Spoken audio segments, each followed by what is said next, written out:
Hi friends! Thanks for tuning in. If you like this video, please give it a like, comment below, and take a moment to subscribe to our channel. Welcome to a bike ride along the beautiful Stones River Trail in Murfreesboro, Tennessee. This trail offers not only scenic views but also a rich history. The Stones River Trail is part of Murfreesboro's Greenway system, featuring over 17 miles of trails, bridges, and boardwalks. These paths wind through lush landscapes, following the West Fork of the Stones River.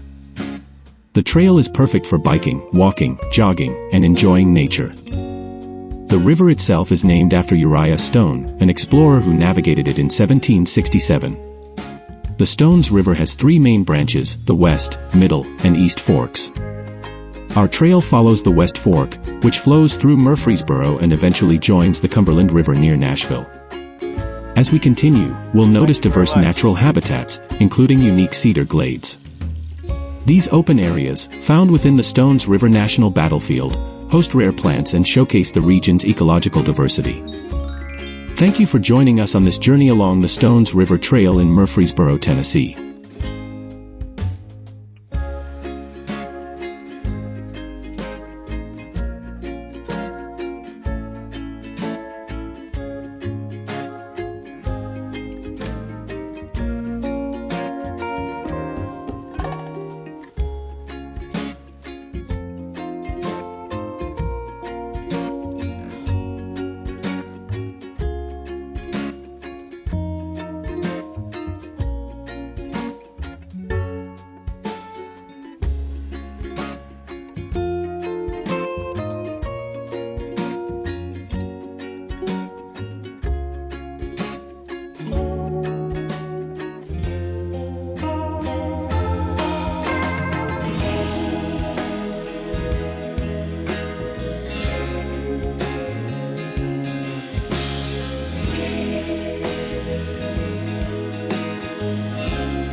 Thank you.